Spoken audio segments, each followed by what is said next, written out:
જય શ્રી કૃષ્ણ.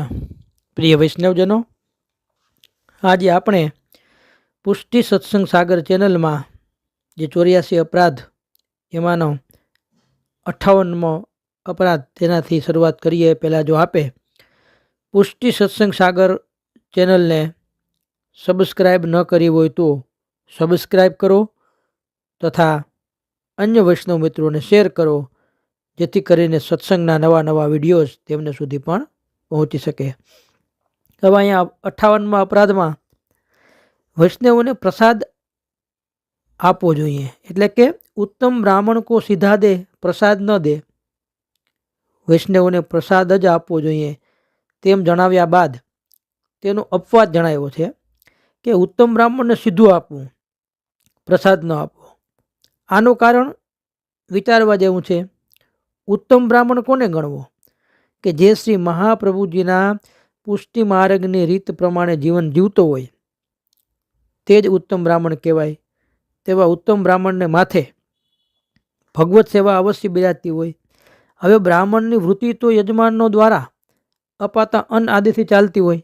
બ્રાહ્મણ તો વૃત્તિ કરે અને યજમાનો જે કંઈ આપે એમાંથી એની ઘર સંસાર ચાલતો હોય, પણ તેમાં વળી જે ઉત્તમ બ્રાહ્મણ હોય તેના તો યજમાનો પણ વૈષ્ણવ જ હોય. તે વૈષ્ણવો જો આ બ્રાહ્મણને પોતાના શ્રી ઠાકોરજીની પ્રસાદી વસ્તુ આપે તો તે બ્રાહ્મણનો નિર્વાહ થાય, પણ તેની માથે બિરાજતા શ્રી ઠાકોરજીને ભોગ શું ધરે? આથી જણાવ્યું કે બ્રાહ્મણ વૈષ્ણવને કાચી સામગ્રી આપવી, સીધામાં ઘી, ખાંડ, ચૂન, બેસણ, દાળ, ચોખા વગેરે જે સીધું આપવું પડે, જેથી તે સામગ્રી સિદ્ધ કરે અને પોતાના શ્રી ઠાકોરજીના આનંદથી ભોગ ધરી શકે. આથી ઉત્તમ બ્રાહ્મણને સીધું આપવાનું જણાવ્યું. સામાન્ય બ્રાહ્મણને જેની માથે ભગવત સેવા ન બિરાજતી હોય તેનું પ્રસાદી વસ્તુથી સમાધાન કરવું. અપરાધ 59મો, પ્રસાદ કો મોલ ના કરે. પ્રસાદ એ સાક્ષાત ભગવદ અધરામૃત છે, જેનું કોઈ મૂલ્ય આંકી શકાય નહીં. એવા પ્રસાદને રૂપિયા પૈસાની કિંમતે આંકવો તે મહાન અપરાધ છે. આજકાલ તો મોટા મોટા સ્થાનોમાં પ્રસાદ ભર બજારે વેચાય છે. આવા વેચાતા પ્રસાદમાંથી પ્રસાદનું આધિદૈવિક અધરામૃત સ્વરૂપ એ તિરોધાન થઈ જાય છે, અને પ્રસાદ વેચનાર તેમજ ખરીદનાર બંને અલૌકિક અમૂલ્ય મહાપ્રસાદનું લૌકિક તુચ્છ નાણાં બરોબર મૂલ્ય કરવાના અપરાધના એ ભાગીદાર બની છે. આ અપરાધથી અવશ્ય બચવું. પ્રસાદ તો કેવલ લેવરાવાનો હોય, નિસ્વાર્થ, વિના સંકોચ, વિના કિંમત આંકે કે કાંઈ પણ રૂપિયા લીધા વિના પ્રસાદ તો ખાલી લેવરાવાનો, બાકી એની લેવેચ થાય રૂપિયાના દ્રવ્યના મૂલ્ય દ્વારા તો એ અપરાધ લાગે. અપરાધ 60મો, ગાયકુ ભાગ ઓરકુ ના દે.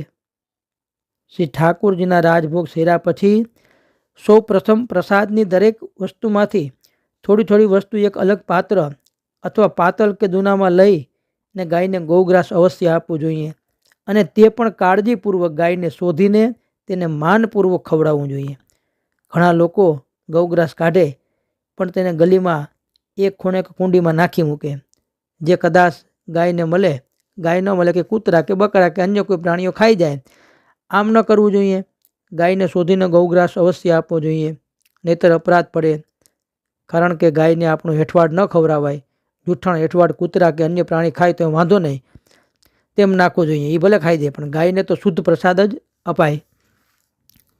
અપરાધ 61મો, પ્રસાદ લીએ પીછે ઘડી એક ચેન કરે. બપોરે મહાપ્રસાદ લઈને થોડી વાર આરામ કરવો, જેથી બપોર બાદના સેવાક્રમ પહોંચવામાં સ્ફૂર્તિ રહે. પોતાના દેહનું પોષણ, રક્ષણ, આ દેહ સેવા ઉપયોગી સાધન છે તે ભાવથી કરવું જોઈએ. દેહનું રક્ષણ કરવું જોઈએ. જો પોતાના દેહ પ્રત્યેની પ્રીતિથી આરામ કરે કે ભાઈ દેહને મજા આવશે એ ભાવ નહીં, પણ પ્રભુની સેવામાં પાછા પહોંચવામાં આનંદ આવે, દેહ સ્ફૂર્તિલો થઈ જાય એ ભાવથી થોડો આરામ કે નિંદર કરીએ તો બરાબર છે. બાકી જો આપણા દેહ હાટું થઈને કરીએ તો એ દોષરૂપ લાગે છે. અપરાધ 62મો, શ્રી ઠાકોરજી કો સામગ્રી કો પૂછનો નહીં. અહીં સામગ્રી શબ્દ કૌંસમાં આપેલ છે. શ્રી ઠાકોરજી કો, પછી કાઉન્સ છે અને કાઉન્સમાં સામગ્રી લખેલ છે અને પછી વાક્ય રચના પૂરી થાય કે કોઈ પૂછનો નહીં. તો અહીં સામગ્રી શબ્દ કૌંસમાં આપેલ છે, પરંતુ કોઈ પણ વાત પ્રભુને પૂછવી નહીં એમ પણ આમાં ધ્વનિ રહેલો છે. કેમ કે સેવાની પ્રણાલી, રીત ભાત, સામગ્રીના પ્રકારે સર્વે તો શ્રી સ્વામીની સ્વરૂપ શ્રી આચાર્યજી અને શ્રી ગુસાઈજીએ પ્રભુના સુખાર્થ પ્રગટ કરેલા જ છે. અને નવરત્ન ગ્રંથમાં આજ્ઞા કરી છે કે સેવા કૃતિ ગુરુ આજ્ઞા બાંધનમવા હરિચ્છયા. સેવાની કૃતિ, રીત ભાત એ ગુરુ આજ્ઞા મુજબ કરવી જોઈએ. જ્યાં સમજણ ન પડે ત્યાં શ્રી ગુરુદેવને, શ્રી વલ્લભકુલના કોઈ પણ બાળકને વિનંતી કરવી અને સમજ મેળવી લેવી જોઈએ.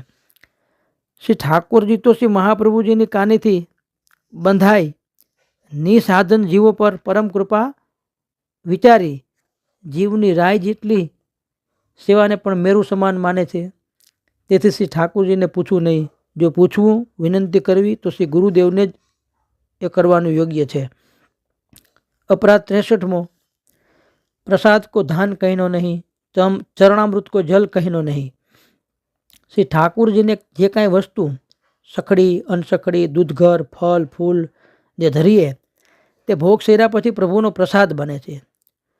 પ્રભુનું અધરામૃત છે, તેને અન્ન કે ધાન એવા લૌકિક શબ્દોથી સંબોધીએ તો અપરાધ પડે.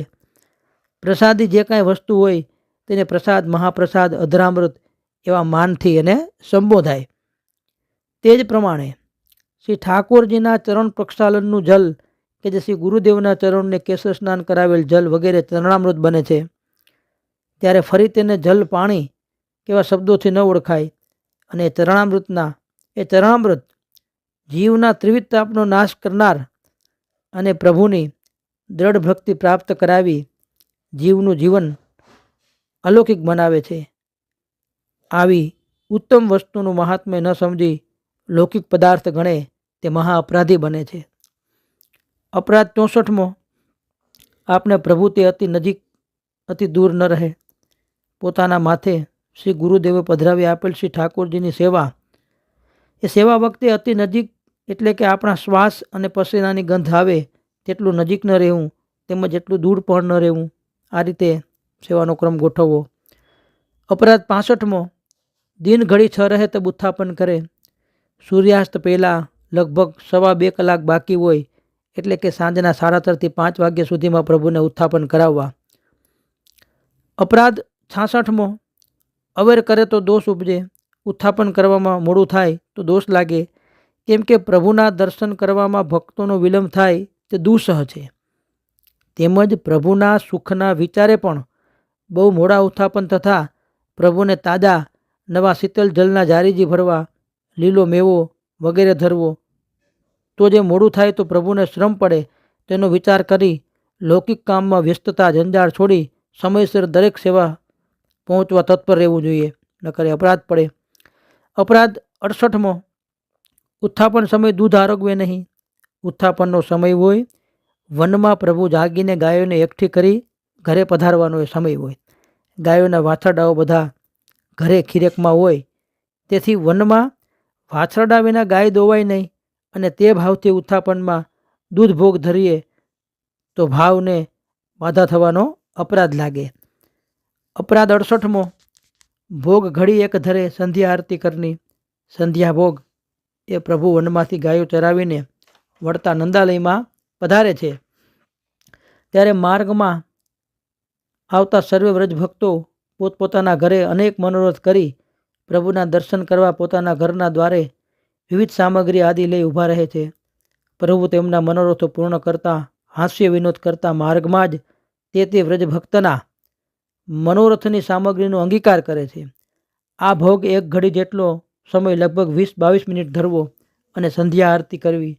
વૈષ્ણવને ઘરે આ બધો પ્રકાર પ્રકટ રૂપમાં ન બની આવે, પણ સર્વે લીલાનું ભાવન કરી તે સમયના પદોનું ગાન કરીને માનસી કરવી, જેથી તે વ્રજભક્તના ભાવના મનોરથો હૃદયમાં થવાથી તે વ્રજભક્તોનો આપણા હૃદયમાં આવેશ થાય છે અને સર્વે લીલાનું સુખ પ્રાપ્ત થાય છે. આવું સુખ શ્રી મહાપ્રભુજી અને શ્રી ગુસાઈજીની કૃપાથી મેળવવાનો અધિકાર હોવા છતાં પ્રમાદથી તે સુખ ન લે તો જીવ અપરાધી બને છે. તો આ રીતે કઈ રીતે ઉત્થાપન કરવા એનું પણ અહીંયા વિસ્તારથી આપણને સમજાવ્યું. અપરાધ 69મો સંધ્યા ભોગ મેં નઈ ભાત કે ફળ ધરે નઈ સામગ્રી ધરે. સંધ્યા ભોગમાં નવા ઋતુ અનુસાર ફળો તેમજ જે કાંઈ સુંદર સામગ્રી ઋતુને સુહાતી હોય જે ઉપલબ્ધ હોય તે ધરવી. દ્રવ્ય સાધન વગેરે શોર્ક્ય સગવડ ન હોય તો યથાશક્તિ જે બની આવે તે ધરવું. તો આ રીતે આપણે અહીંયા અપરાધ 69 લગી પહોંચ્યા. હવે 70મો અપરાધથી પછીના વિડીયોમાં આપણે જોશું. શ્રી વલ્લભાધીશ કી જય.